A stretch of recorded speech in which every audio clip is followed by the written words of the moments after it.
Coffee Hour. I'm Sarah Golseth. I am all by myself today. Andy is still under the weather, sadly. Get better, Andy. Get you back in the studio so you can run the board instead of me. It is Wednesday, January 9th. Feeling a little bit more like winter around here in St. Louis.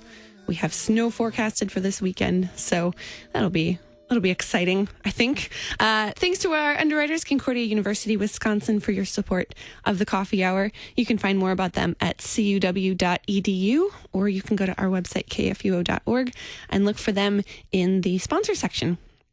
So this month in January, we're talking a lot about life issues, and something that comes up often is fertility awareness and knowing maybe when you might want to be pregnant or when you might be trying to be pregnant.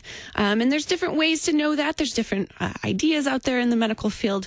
But today we're talking with Marguerite Duane, Dr. Marguerite Duane from, she's the executive director of FAAFP, which is Fertility Appreciation Collaborative to Teach the Science. Welcome, Dr. Duane. Thanks for joining me on the Coffee Hour.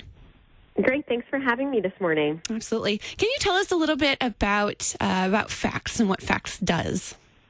Sure. FAAFP is an organization. We're a collaborative project under the umbrella of the Family Medicine Education Consortium.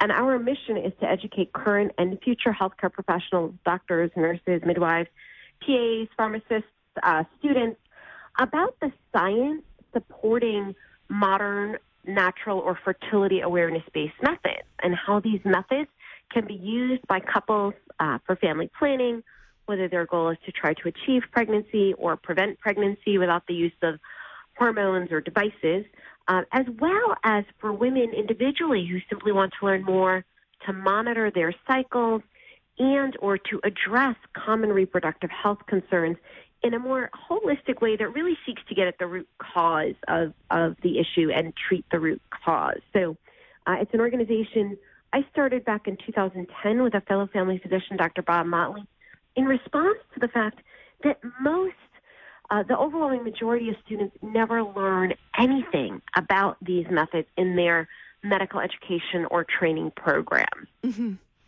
How is this is something that I also feel very strongly about, just from my own personal health history, without divulging too much on the radio. But how does something like these fertility awareness based methods, or I guess could you also call it natural family planning? Is that kind of in the same? Yeah, the terms natural family planning and fertility awareness based methods can be used interchangeably. Natural family planning really focuses on the family planning aspect, and of course that these are natural methods that do not require hormones or devices. At FAAFP, we prefer to use the term fertility awareness-based methods because it highlights the broader applications. These are not just for family planning. We shouldn't wait for people to be getting married to teach them about this. We should really start when young girls are going through puberty to teach them about their body and the way it's developing physically to better understand what's happening with their cycle. But go ahead with your question. Yeah. So how does learning about these things play a part in the rest of the medical field with holistic whole body wellness? So with fertility awareness-based methods, women learn to chart their cycle.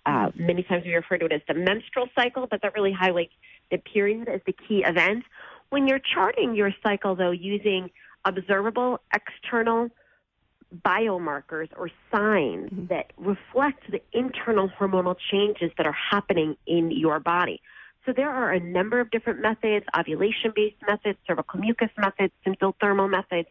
And with each of these methods, women learn to chart specific signs that actually reflect the changing hormones throughout the course of her cycle. So the female chart can actually serve as the fifth vital sign. I can look at a woman's chart and see, you've got a very short cervical mucus phase. This is a person that potentially may have issues with getting pregnant. You know, I may also see a shortened luteal phase or some spotting before her period, and that might suggest this is a person that may be struggling with PMS symptoms, or she may face the increased risk of recurrent miscarriage.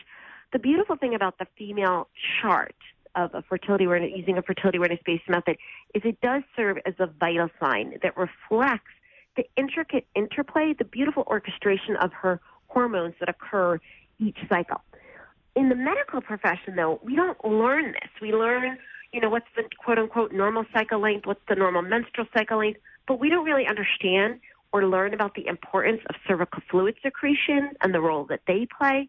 We don't really understand in depth what are the normal parameters of the cycle. Oftentimes, the way we're trained traditionally in medical schools or other health training programs is if a woman has anything wrong with her cycle, if she has irregular periods, if she has painful periods, go ahead and put her on the pill because, quote unquote, that will help to normalize her cycle. Well, when you put a woman on the birth control pill, you're not actually replacing her normal hormones. You're giving her artificial hormones, or in fact, endocrine disruptors. What these medications do is they suppress her normal hormones and cause her to have a withdrawal bleed every 4 weeks, but that's not actually a period. That's not necessarily a sign of health, and it doesn't get at the root cause. Why is she having irregular cycles? Why is she having painful periods? The birth control pill may temporarily suppress the symptoms, but it may not actually treat the root cause. And in fact, we believe to provide holistic care, you need to get at the root cause and address that and treat it in a holistic manner. If I can, I've got a great patient story. I saw a patient recently with severe PMS symptoms who had been started on birth control pills for, quote unquote, her PMS symptoms. The birth control pill simply made her more depressed, and there's good evidence in the literature showing that. And then she was put on antidepressants, and that helped somewhat, but she was still really struggling in the days leading up to her period. I was able to evaluate her, identify that she had decreased progesterone levels, supplement that, and she emailed me last week saying she's never felt better.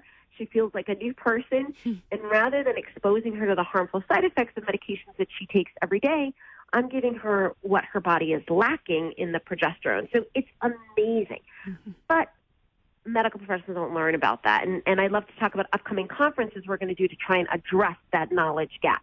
Yes, please. Go ahead with the conference information. Yeah, so FAAFP is hosting one-day continuing medical education conferences for all medical professionals and interested people in the community that want to learn more. Our first conference is on Saturday, February 23rd in Cleveland, Ohio. Again, we're really trying to reach the broader medical community. So even if you're not a medical professional, visit our website and print out some information to share with medical professionals that you may know. And or if you're interested in attending, please do. We're going to have speakers talk about the female cycle as the fifth vital sign, talk about how fertility awareness-based methods can aid women in the perimenopausal period. We have a speaker discussing fertility awareness-based methods in their use in addressing polycystic ovarian syndrome, which is a common cause of irregular cycles. So these are going to be very stock full of really, really good medical information, and they are approved for continuing medical education credit. Our next conference will be in April, on Friday, April 5th, at Marian University in Indianapolis, Indiana. And again, we're going to have a variety of speakers talking on topics such as fertility awareness-based methods in addressing endometriosis, fertility awareness-based methods for the adolescent population. So we're also going to talk about fertility apps. There are so many apps on the market. Mm-hmm. Many of them, are highly touted, but the majority of them are not based on solid evidence. FAAFP did a review, and we actually don't recommend most of the fertility awareness apps that are out there. So if you have a question whether or not your app might be right for you, visit our website, factsaboutfertility.org, and search apps, and there's information about that. You can also find information about our conferences on the website. Our third conference we're planning for the fall, that's going to be in Dallas in October, and the date we're still finalizing. But visit our factsaboutfertility.org website, and under the Learn More tab, click on Conferences Events. We encourage people to register early. Our early bird registration deadline is coming up in just a couple weeks for the Cleveland conference, and we really encourage people to help us spread the word, because without medical professionals that are educated in these methods, patients are not going to be offered these as a really viable option to get at addressing common reproductive women's health concerns and holistic or healthy natural ways to manage their family planning goals. Absolutely, and I want to go research the information on the apps. That's really interesting. I know when you go to I have Android, so Google Play Store, and you look for a charting app, and there's so many, and they seem to all do the same thing, but I guess they may not.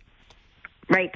Right. It's true. Many of the apps may have you input some of these signs that you're observing, but then they don't actually use this information in helping to determine your fertile window.